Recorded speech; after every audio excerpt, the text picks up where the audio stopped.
everybody find the issues with their case files? Okay, so who would like to share what they discovered in their case file? Kathleen's got her hand up. Okay.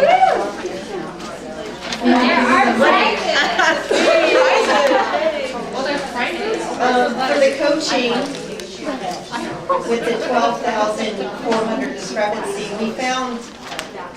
we didn't exactly find that exact amount, but we did find a coach who could have possibly put in her hours wrong, so we found 124.75, which said that she got paid, yeah. So anyway, and is that it? How would you investigate that further? How would you verify if that is, they really did 124 hours or they shouldn't have? I would check in document. Yep, and maybe talk to the coach. And talk to the coach. Perfect. Yay! You get to pick a brain puzzle. Yourself, you have to share it. I know, I think you should pick it. No, because I can't figure any of You these get the out. coaching, I get the other side. Which one do you want? For yours, I really don't. All right. Here we go. Oh, sorry. All right, anybody Okay, else? who's next? Who else would like to share what they discovered with their case file? I just picked them off if you want to. There was a double charge. On the one report, there was a charge that was filled twice. Because we went through the one report versus the other report and came up with that. Great. So I think this is the Denver Council one. So one thing you have to be wary of is that sometimes duplicates are legitimate.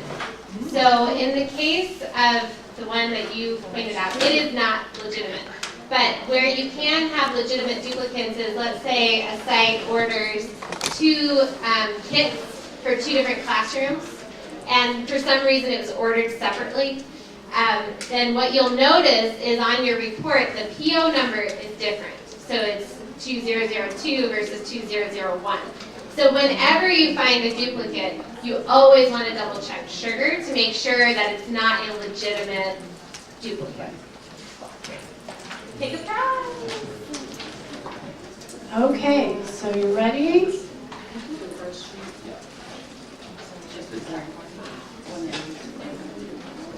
Let's see, when we were comparing our accounting within the council to sugar, there was one expense, there was a credit card charge that wasn't in sugar at all.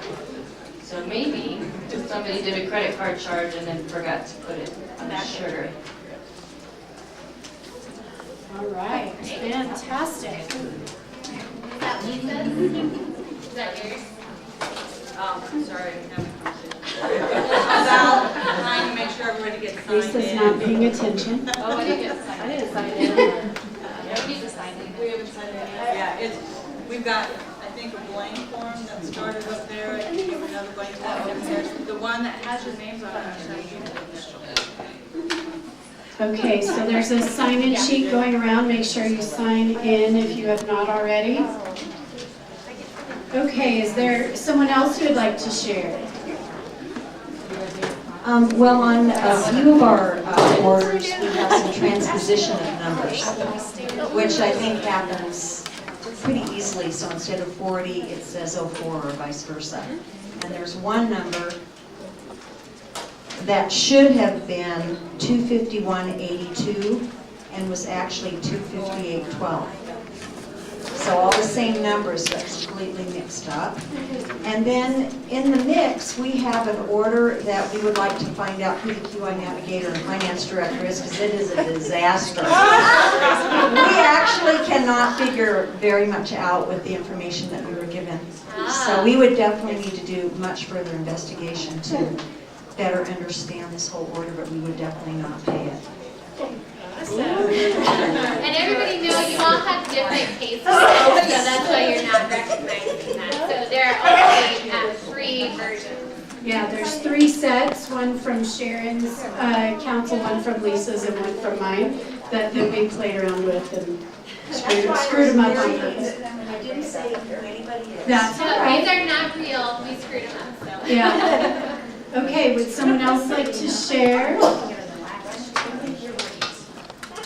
First, we did not have a report from Sugar to reconcile to. So, that's a problem. We went through and looked at the invoices and the PO requests just to make sure that the invoices and the PO or the purchase order request matched what's in the accounting. And we found 2 errors. One, both with numbers transposed or out of order.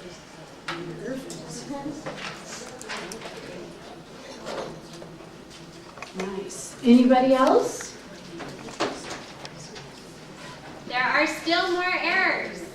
Well, we found another one on the Denver Council. Yay! Yay! Those darn different council people.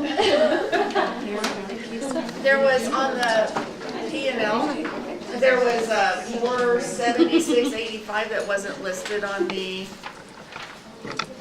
expense sheet, whatever the statement of activities. Was there anything else interesting about 476.85? Well, that's just how much it was off. What could that, why could that be? I don't know. It was something to do with to discount school supply. There's something going on with that. Is there another 476.85 listed in that report? Well, I guess we just quit looking. Once we The other trick is when you have records that have same dollars. So Yeah, was it yeah. duplicated? Is that what? It's duplicated, yeah, See, and so I knew I I did think it. it's the same error you I guys see it found. here. But they were noticing that that wasn't on the QuickBooks report, which is another good clue. Absolutely. I have a question. Would you say on the Denver one, is Yeah. look at the coaching rate, and this is just my own clarification. Yeah, There's a $50 and change on the P&L. for external or? External. But But then if you look at the coaching report, it is $100 an hour, just by Yes. the calculation. So, And so what they're looking at, okay, so it is on the, so if you go on, it says here, internal coaching hours expense is $50.20. And external coaching expenses is $53.81. But your sheet report is going out at $100 an hour. yes, So- and it is in red and says not reconciled. So my question is, and we discussed this, but we really didn't, we discussed it, but we're like, because every coaching is different depending on where you're at, Yeah, and we just kind of let it go. yeah. So I'm not, I guess I just want to see if that was an error. That's my question. It is, and this is the power of Excel. So if we go into the QuickBooks report, so you can see here what she's talking about for everybody who didn't have the Denver Council, is on this spreadsheet, and this is the same spreadsheet we used when we did the GAE call through ECLA a couple months ago. But what this is doing is it's calculating an effective external coaching rate. And so for external coaching, I can see that my actual external coaching expenses were $14,000. And that's coming right over from my P&L, my statement of activities. But when I come and look at what Sugar's external coaching total is, it's $26,843. And someone else, Kathleen, found an error that could be leading to this reconciliation error. So what was that? it was like $12,000 paid for 400 and some hours of coaching or something. Yep, so the coaching hours were inflated because they had the wrong start and end date. And the actual external coach only billed for what they should have billed for. And so we have a variance here. So it's 12,400 variance, which is exactly the issue on your coaching report. So by tying your financial report to Sugar, you can find those kinds of issues and correct them. And it can go either way. More likely than not, your vendor is going to accidentally bill you incorrectly, and then you're going to have the sugar reports to say, hey, look, you didn't provide this many coaching hours, or you said you provided more than you actually did, or whatever it is, and you can use sugar as the authoritative source for what coaching was actually provided. So once you correct that coaching record, if I come over to my coaching report, one quick thing is that you can... And this is the report that you run out of sugar. Yep, it is, yeah. So one quick thing you can do is you can, sorry, I'm not used to Windows 10, yeah. But you can do conditional formatting. This is really cool. You can just do anything greater than, let's say, what's an average coaching session, maybe 4. And you can highlight that and quickly come down and see if there are any issues. Ding, ding, ding. So this took me less than 5 seconds, right? Reconciliation should not be hard and long and drawn out. You want to use the tools you have to find the issues. So I think it's 4.75. Let's just do that. Okay, and then let's go back over to QuickBooks. Can we get clarification? Is this the report from Sugar? Is that what you said? That is, It yes. is the report from Sugar, but this isn't how it comes out when you It is. export it to Excel. It is? Oh, I just made it formatted. Yeah. Oh, yeah. Put a blue bar on it. It's Right. usually not this It's pretty. not that. Yeah, I just formatted it as a table. It comes out pretty black and white. Yeah. I'm rubbing off on Sharon.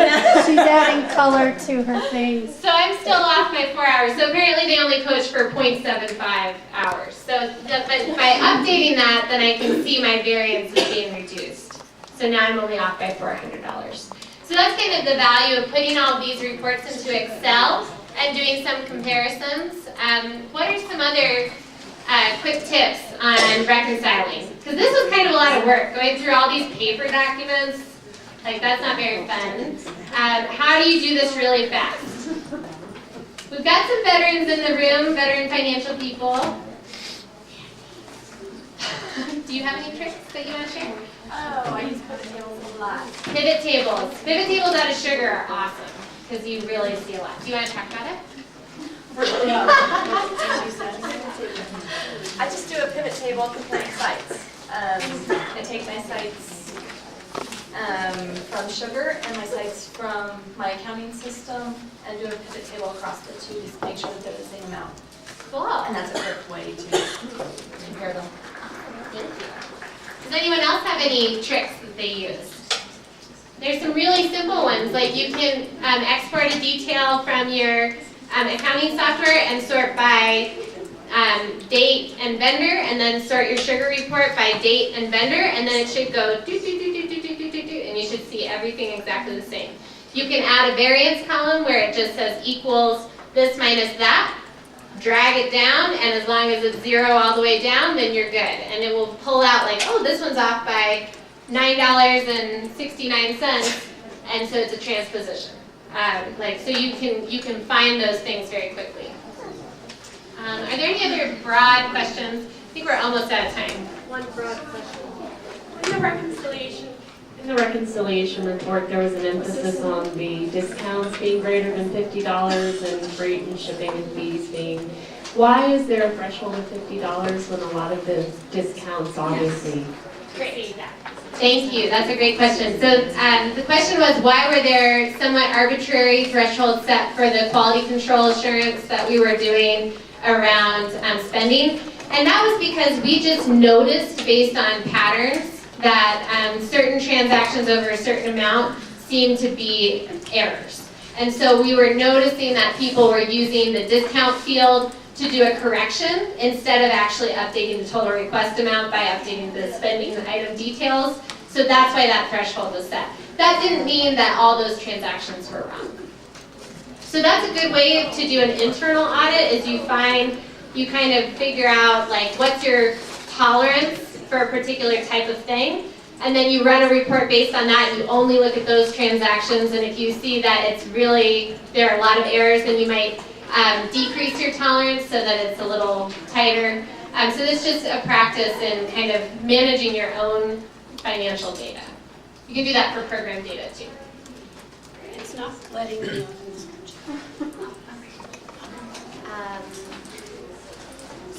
I think we're out of time. Yep.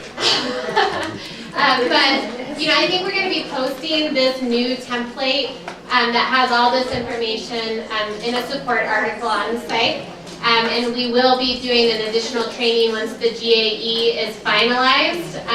Basically, the GAE process for the Race to the Top grant is still being finalized, and the OEC coordinators want to make sure everybody has their approved budgets before that launches officially, and then we'll do a training on that, an additional training. So it will be kind of reiterating what we talked about a couple months ago.